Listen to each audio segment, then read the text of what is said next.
ചെറുപ്പക്കാര് ലഹരിക്കടിമപ്പെട്ട് രാത്രി കാലങ്ങളിൽ സ്വന്തം വീടുകളിലേക്ക് കയറി വരുന്നത്. അതുകൊണ്ട് ടെലിവിഷൻ ചാനലിലെ ഈ അന്തിച്ചർച്ചക്കാരനോട് ഒരു അമ്മ പറയുകയാണ്, മകനെ, ഇന്നെനിക്ക് ഏറ്റവും ഭയം എന്റെ സ്വന്തം മകൻ വന്ന് വാതിലിൽ മുട്ടി തുറക്കാൻ വേണ്ടി പറയുമ്പോഴാണ് എന്ന് പറയുന്നൊരവസ്ഥയല്ലേ പ്രിയപ്പെട്ടവരെ നമ്മുടെ കേരളത്തിലുള്ളത്.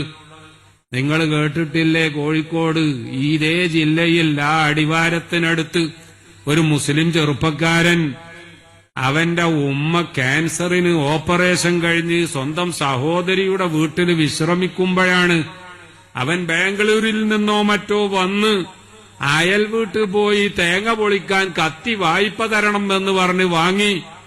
ആ കത്തി ഉപയോഗിച്ചുകൊണ്ട് പ്രിയപ്പെട്ടവരെ സ്വന്തം ഉമ്മയെ വെട്ടി നുറുക്കുകയാണ്.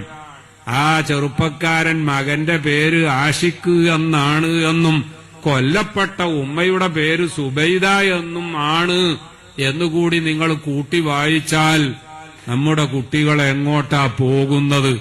നമ്മുടെ കേരളം ഭ്രാന്താലയമാണോ എന്ന് ഇനി എല്ലാവരും ആലോചിക്കേണ്ട ഒരവസ്ഥ ആയി മാറിയിരിക്കുകയാണ്.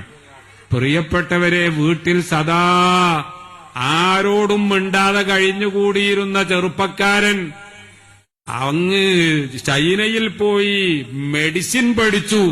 പക്ഷേ ഏതോ പരീക്ഷയ്ക്ക് അറ്റൻഡ് ചെയ്യാൻ പറ്റാത്തത് കൊണ്ട് അവന് സർട്ടിഫിക്കറ്റ് കിട്ടിയില്ല.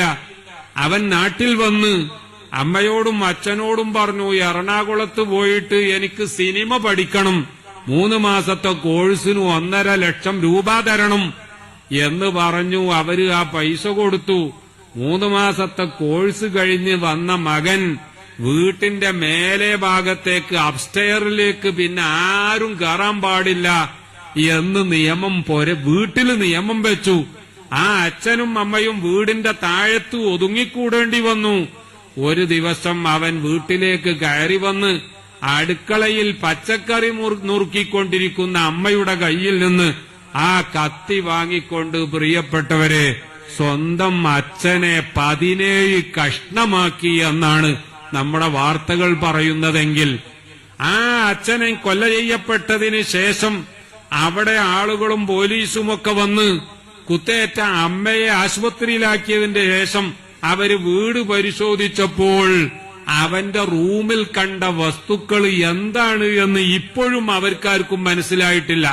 കാരണം പ്രേതങ്ങളുടെ രൂപത്തിലുള്ള മനുഷ്യന്റെ തലയോട്ടികൾ, അതുപോലെ തന്നെ സിനിമകളിലോ മറ്റോ കണ്ടുവരുന്ന ചില ഉപകരണങ്ങൾ, ആയുധങ്ങൾ, ബ്ലാക്ക് മാജിക് എന്ന് പറഞ്ഞുകൊണ്ട് കുട്ടികളെ പിശാച്ചിന്റെ സേവകരാക്കി മാറ്റാൻ പറ്റിയ എന്തെല്ലാമോ വേലകൾ ചെയ്യുന്ന പരിപാടികൾ, ഇതൊക്കെയാണ് അച്ഛനെ 17 കഷ്ണമാക്കി നുറുക്കിക്കളഞ്ഞ ഈ മകൻ. അവൻ മെഡിസിൻ പഠിച്ച് വന്നവനാ ചൈനയിൽ പോയി. പക്ഷേ 3 മാസം കൊണ്ട് എറണാകുളത്ത് പോയി സിനിമ പഠിച്ചു വന്നപ്പോ അച്ഛനെ ഈ രൂപത്തിൽ വെട്ടി നുറുക്കി കൊന്നു എന്നത് നമ്മുടെ ഈ കേരളത്തിലാണെങ്കിൽ ഫോൺ വാങ്ങിക്കൊടുക്കാത്തതിന്റെ പേരിൽ അച്ഛനമ്മമാരെ കൊല്ലുന്നത് ഒരു വിഷയമല്ലാതായിരിക്കുകയാണ്. മാത്രമല്ല, ചെറുപ്പക്കാര് ലഹരിക്കടിമപ്പെട്ട് മാതാപിതാക്കളെയും സ്വന്തം ഉടപ്പുറപ്പുകളെ വരെ ഏത് വൃത്തികേടിനും ബലാത്കാരമായി ഉപയോഗപ്പെടുത്തുന്ന രംഗം വരെ ഇന്ന് നമ്മുടെ നാട്ടിൽ സർവ്വസാധാരണമായിരിക്കുകയാണ്. ഇത് പ്രിയപ്പെട്ടവരെ നമ്മുടെ നാടിന് നൽകുന്ന സൂചന വളരെ വലിയൊരു അപകടത്തിന്റെ സൂചനയാണ്. ഈ രീതിയിൽ പോയാൽ നമ്മുടെ കുടുംബ ബന്ധം എല്ലാം തകരും. മാതാപിതാക്കളും മക്കളും തമ്മിലുള്ള ബന്ധം, സഹോദരന്മാരും സഹോദരിമാരും തമ്മിലുള്ള ബന്ധം എല്ലാം മാറി കാട്ടിലുള്ള മൃഗങ്ങളെപ്പോലെ നമ്മളായിപ്പോകും.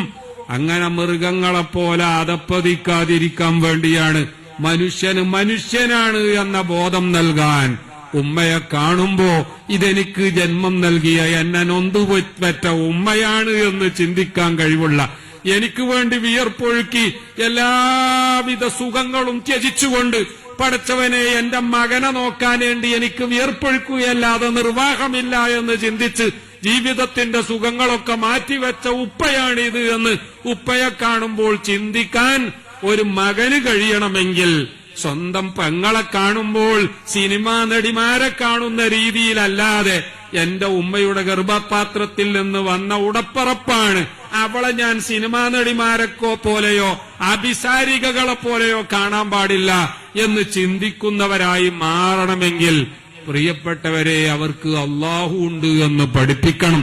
റസൂലുള്ളാഹി സ്വല്ലല്ലാഹു അലൈഹി വസല്ലം തങ്ങളെ പഠിപ്പിക്കണം. പരലോകത്തെപ്പറ്റി പഠിപ്പിക്കണം. മരണാനന്തരം വലിയൊരു ജീവിതമുണ്ട്, അവിടെ നന്മ ചെയ്തവർക്കുള്ള പ്രതിഫലത്തെപ്പറ്റിയും തിന്മ ചെയ്തവർക്കുള്ള ശിക്ഷയെപ്പറ്റിയും പഠിപ്പിക്കണം. അങ്ങനെ ധാർമ്മിക ബോധമുള്ളവരാക്കി മാറ്റണം.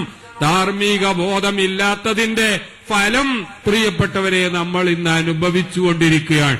ഇതോരോ വീട്ടിലേക്കും ഓരോ കുടുംബത്തിലേക്കും ഈ അപകടം നുഴഞ്ഞു കയറുകയാണ്.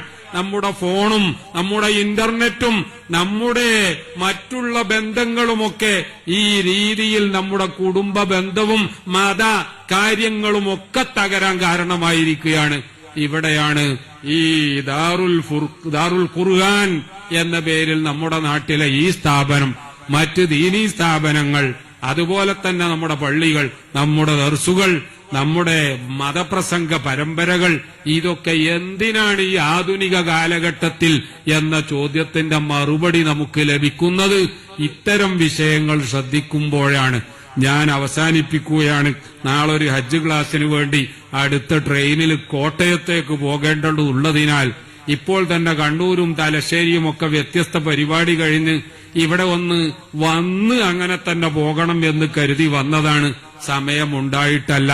അതുകൊണ്ട് നിങ്ങളൊക്കെ നമ്മുടെ ദാറുൽ ഖുർആൻ എന്ന ഈ സംരംഭവുമായി എല്ലാ നിലക്കും സഹായിക്കണം, സഹകരിക്കണം എന്ന് പ്രത്യേകം അപേക്ഷിച്ചുകൊണ്ട് ഞാൻ അവസാനിപ്പിക്കുകയാണ്. അർഹമുറാഹിമായ അല്ലാഹ്, ഞങ്ങളുടെ നാട്ടിൽ നീ എല്ലാവിധ ഖൈറും ബറക്കത്തും വർദ്ധിപ്പിച്ചേരണേ അല്ലാഹ്.